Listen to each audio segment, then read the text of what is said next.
Hélène Ségara. Une vie entre éclats de scène et blessures de l'ombre. Dans le paysage musical français, peu d'artistes suscitent autant de tendresse et d'admiration qu'Hélène Ségara. Née le 26 février 1971 à Cisfour-les-Plages, dans le Var, elle s'est imposée comme l'une des grandes voix de la variété francophone. Avec plus de 10 millions d'albums vendus, une carrière riche de presque 3 décennies et un rôle devenu mythique, celui d'Esmeralda dans Notre-Dame de Paris, elle incarne le rêve d'une ascension fulgurante portée par une voix à l'émotion rare. Mais derrière les projecteurs et les mélodies enivrantes se cache une femme marquée par des blessures profondes que seule la musique semble pouvoir panser.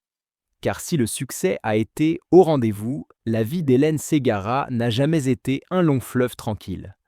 Dans ses rares moments de confidence, elle évoque ce qui fut, et demeure, sa plus grande douleur, la perte des liens familiaux.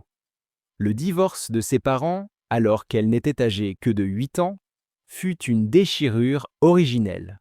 Son père, Bernardo Rizzo, ouvrier d'origine italienne, et sa mère, Thérèse Kasbarian, d'ascendance arménienne et employée des impôts, se séparent brusquement. Hélène reste avec sa mère, mais l'harmonie est absente. La mésentente avec son beau-père et l'ambiance tendue à la maison lui donnent rapidement le sentiment d'être une étrangère dans sa propre vie. Je préférais vivre avec des parents divorcés plutôt que dans un foyer où les disputes étaient permanentes, confiera-t-elle un jour dans l'émission Click, évoquant une enfance étouffante. À 14 ans, elle prend une décision radicale. Fuir cet environnement nocif et suivre une seule étoile, celle du chant. C'est le début d'un parcours semé d'embûches, mais guidé par une foi inébranlable en la musique. Une autre perte viendra raviver sa douleur, celle de son grand-père adoré, décédé lorsqu'elle avait 16 ans. Il était son refuge, son moteur, celui qui l'encourageait à chanter, qui croyait en elle plus que quiconque. Petite, je chantais souvent dans la cuisine de mes grands-parents. Là-bas, je me sentais enfin en sécurité, racontera-t-elle plus tard. La disparition de cet homme fut pour elle plus qu'un deuil familial. Ce fut la perte d'un socle, d'un repère affectif, d'une forme de foi en la bonté du monde. Elle n'a jamais vraiment parlé de cette douleur. Elle l'a laissée vivre en elle discrètement, mais elle l'a transformée en art. Dans ses chansons les plus bouleversantes, comme Mon père, cette absence se devine dans chaque note, dans chaque mot. Hélène ne chante pas pour se montrer, elle chante pour exister, pour dire ce que tant d'autres n'osent pas exprimer. L'amour dans sa vie a été un autre territoire aussi lumineux que tourmenté. Avant de rencontrer Mathieu Lecate, celui qui deviendra son mari pendant plus de 20 ans, Hélène a connu plusieurs histoires intenses mais éphémères. Parmi elles, une relation discrète mais marquante avec Damien Sargue. Chanteur et comédien, de 10 ans son cadet. En 1999, ils se retrouvent tous deux sur la scène de Notre-Dame de Paris. Elle incarne Esmeralda, lui interprète un rôle secondaire.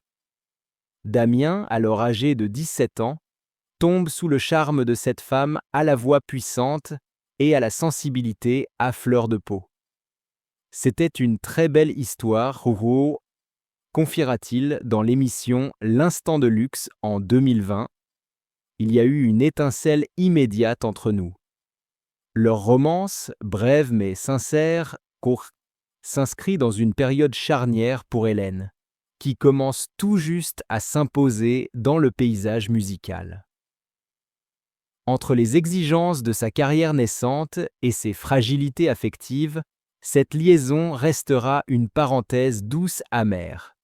Un amour construit à contre-courant, une séparation murmurée dans le silence. Cette histoire avec Damien Sargue, aussi brève qu'intense, a laissé chez Hélène un goût doux amer. Une parenthèse qu'elle n'a jamais reniée, mais qu'elle a vite laissée derrière elle pour se concentrer sur sa carrière naissante. Le vrai tournant sentimental, lui, survient en 2001. Ce soir-là, au célèbre restaurant Maxim's à Paris, où elle est honorée d'un disque de diamant pour son album Au nom d'une femme, Hélène croise le regard de Mathieu Leca, musicien discret et secret.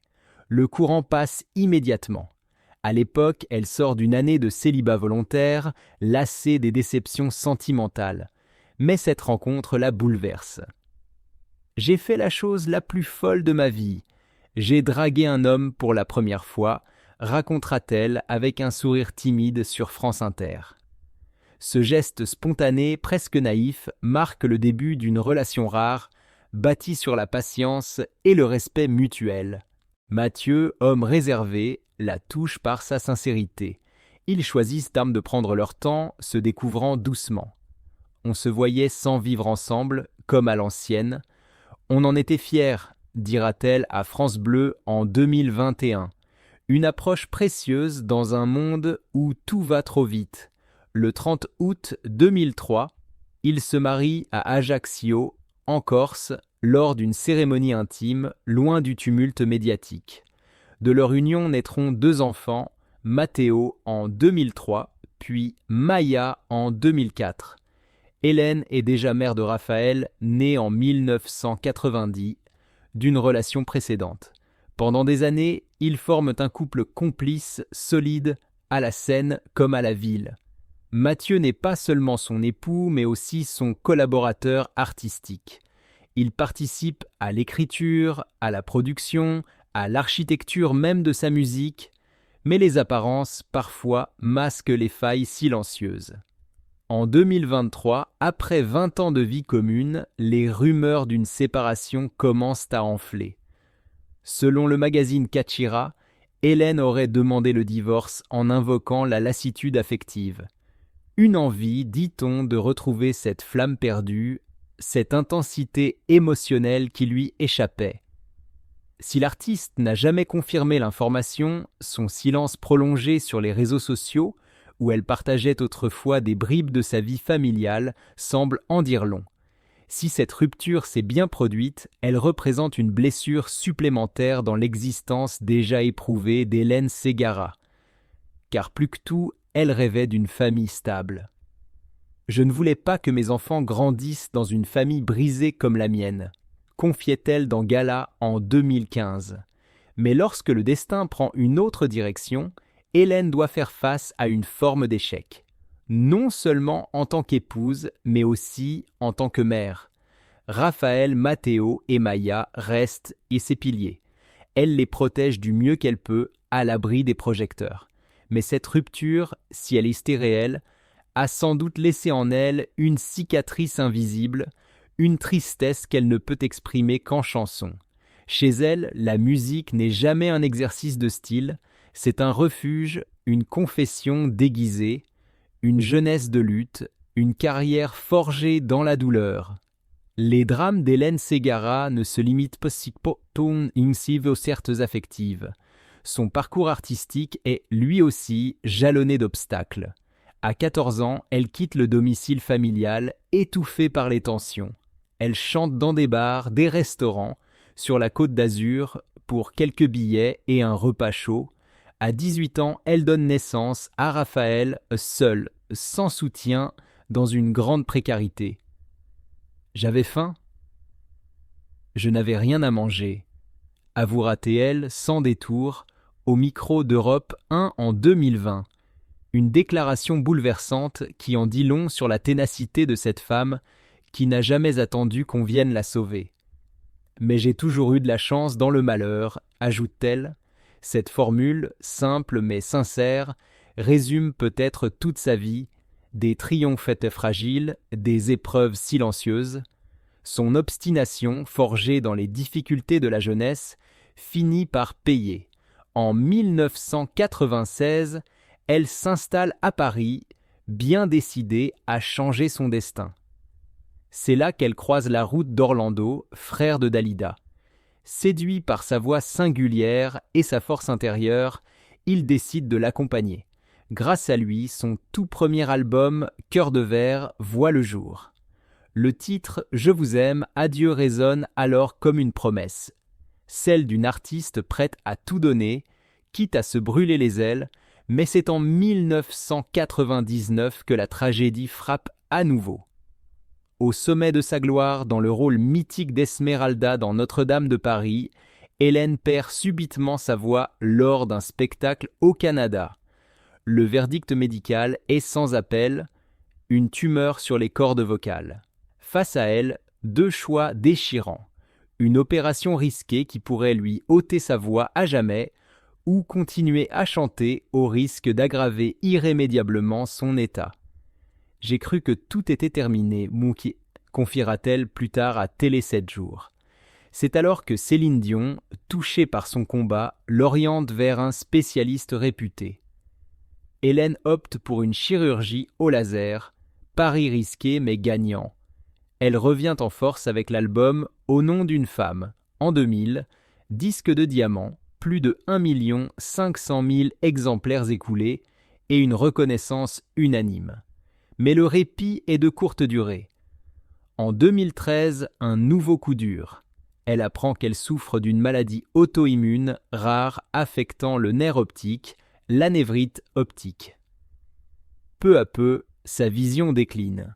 Pendant plus de 10 ans, elle endure 17 opérations, des traitements lourds à la cortisone, des douleurs chroniques, l'angoisse permanente de perdre définitivement la vue. Dans une interview diffusée en 2024 dans 7 à 8, elle confiera avec émotion « J'ai failli devenir aveugle, mais le pire, ce n'était pas ça, c'était les critiques sur mon apparence. » En effet, les effets secondaires des traitements ont modifié son physique. Et les réseaux sociaux, impitoyables, se déchaînent. Moqueries, attaques, remarques cruelles, autant de coups portés à son estime de soi. « J'ai beaucoup pleuré », avoue-t-elle sur Instagram, mais j'ai appris à sourire parce que je ne pouvais rien y changer. Pourtant, Hélène Ségara ne s'est jamais laissée définir par la souffrance. À 54 ans, elle regarde son parcours avec une sérénité forgée dans l'épreuve. « J'ai vécu une vie que je n'aurais jamais osé imaginer », dira-t-elle à Gala fin 2024 en préparation d'un concert exceptionnel célébrant ses 25 ans de carrière à la salle Pleyel. Sa plus grande réussite, elle ne la mesure ni en chiffres, ni en trophées, même si elle a été sacrée artiste féminine de l'année aux Energy Music Awards en 2000. Ce qu'elle revendique avec le plus de fierté, c'est ce lien invisible avec son public. Quand je chante, on n'oublie rien, on vit avec, en duo avec Laura Pausini, j'ai l'impression de porter la voix de tous ceux qui ont souffert.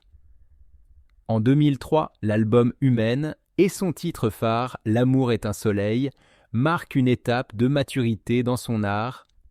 700 000 exemplaires bretons vendus, une écriture plus introspective, plus ancrée dans l'intime, mais Hélène ne cache pas non plus ses désillusions. Elle évoque sans détour ses échecs à l'international, comme l'album en concert à l'Olympia et ses projets en anglais. « Je pensais pouvoir conquérir le monde, dit-elle, mais j'ai compris que tout le monde ne saisissait pas l'histoire que je voulais raconter. » Une autre déception l'a frappée de plein fouet lorsqu'elle a dû annuler plusieurs dates de sa tournée à cause de complications de santé alors qu'elle était enceinte de Maya. Une décision douloureuse. « J'ai eu l'impression d'abandonner mon public. Mais je ne regrette rien. Mes enfants sont ce que j'ai de plus précieux. » Et aujourd'hui encore, malgré les critiques, malgré les blessures, elle avance. Karma, son album sorti en 2021, en est la preuve. Une œuvre audacieuse, introspective, teintée de spiritualité, qui montre qu'Hélène Ségara est toujours en quête, non plus de gloire, mais de sens, les secrets, les silences et la vérité du cœur. Parmi les zones d'ombre que la chanteuse a toujours su préserver, il en est une qui, depuis des années, alimente autant la curiosité que le respect. L'identité du père de son fils aîné, Raphaël. Hélène Ségara l'a mise au monde à l'âge de 18 ans, dans un contexte de grande fragilité, alors qu'elle chantait dans les bars de la Côte d'Azur pour survivre. Aujourd'hui, Raphaël, devenu artiste lui aussi, sous le nom de scène Raph, l'accompagne parfois lors d'événements publics. Mais à la question récurrente sur l'identité de son père, la réponse d'Hélène est toujours la même. Le silence. C'est une part de mon passé que je veux garder pour moi, a-t-elle déclaré une fois de manière ferme mais sans amertume. Certaines rumeurs évoquent une relation fugace avec un musicien croisé au tout début de sa carrière. D'autres parlent d'un amour blessé, resté sans lendemain. Mais jamais elle ne confirmera ni ne démentira. Et dans cette pudeur, on lit non de la fuite, mais une forme de force.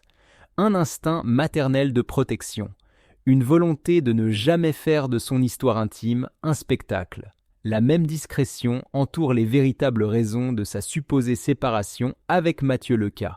Si la presse a évoqué l'usure du temps, ses proches, eux, parlent d'un malaise plus profond, de tensions personnelles dont Hélène n'a jamais voulu parler.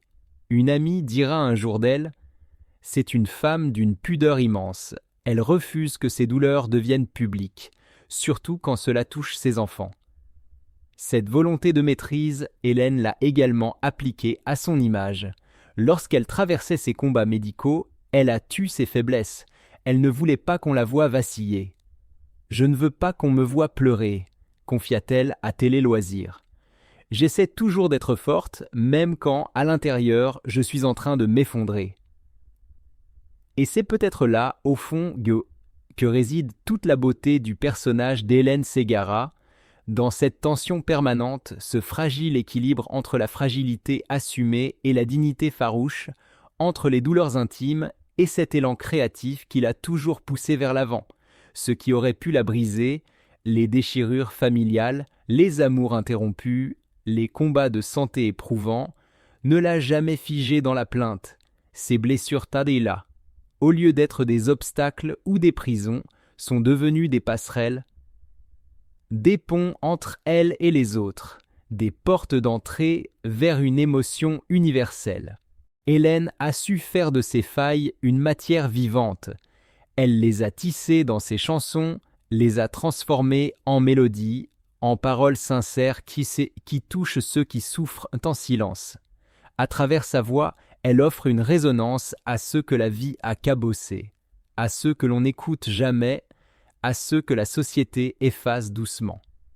Elle n'a pas chanté pour fuir la douleur, mais pour la comprendre, la sublimer et parfois la transcender. Chaque chanson est un exutoire, chaque refrain une prière, chaque note une cicatrice refermée. L'amour, autrefois phare lumineux de sa trajectoire, est devenu un territoire plus trouble, plus intime. Le mariage, l'idéal d'un foyer stable, ces promesses faites à soi-même dans la jeunesse, ont laissé place à des zones d'ombre, à des silences éloquents. Hélène ne cherche plus à tout expliquer. Elle ne court plus après les réponses. Elle avance désormais avec une sagesse tranquille, une pudeur précieuse. Car elle a compris que certaines douleurs ne se crient pas, qu'elles se vivent, qu'elles se chantent, qu'elles se déposent dans le creux d'un mot ou d'un soupir musical. À 54 ans, Hélène Ségara est bien plus qu'une simple chanteuse populaire.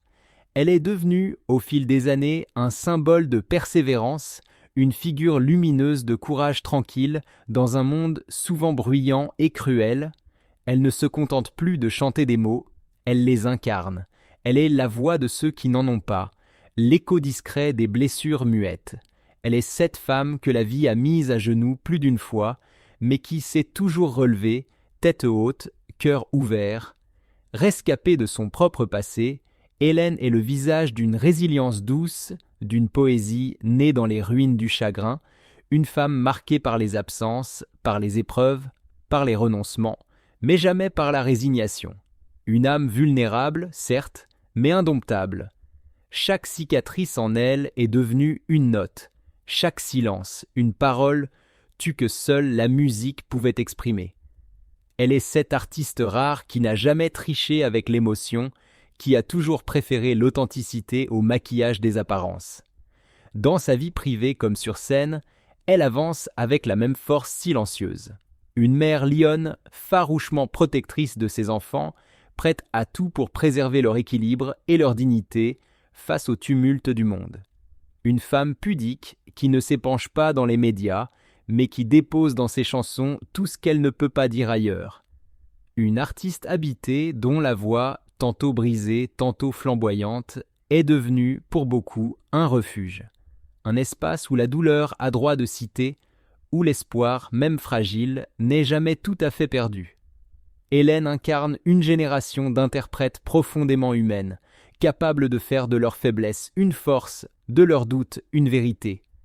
Elle n'a jamais cherché à plaire à tout prix, elle a préféré toucher juste, même quand cela faisait mal, même quand cela voulait dire se mettre à nu. Elle chante pour survivre, pour guérir, pour aimer encore un peu. Elle chante comme on respire après l'orage. Sa vie, telle une partition inachevée, continue de s'écrire. Une partition faite d'harmonies blessées, de refrains nostalgiques, de silences pleins de sens. Une vie d'artiste et de femme, mêlée de chutes, de renaissances, de petits miracles quotidiens. Chaque étape de son existence, chaque rupture, chaque victoire intime s'est inscrite dans sa musique comme les sillons sur un vinyle, indélébile et sincère. Et tant qu'elle pourra chanter, tant que sa voix portera, même voilée, même fragilisée, Hélène Ségara continuera de raconter cette histoire singulière, profondément humaine, terriblement touchante, la sienne mais aussi, à travers elle, un peu la nôtre. Une chanson vivante, intime et universelle à la fois. Une chanson cousue de vérité, de beauté et d'ombre mêlée, portée par un souffle indestructible, celui de l'espoir, de la tendresse et de cette force invisible qui fait que, malgré tout, on continue.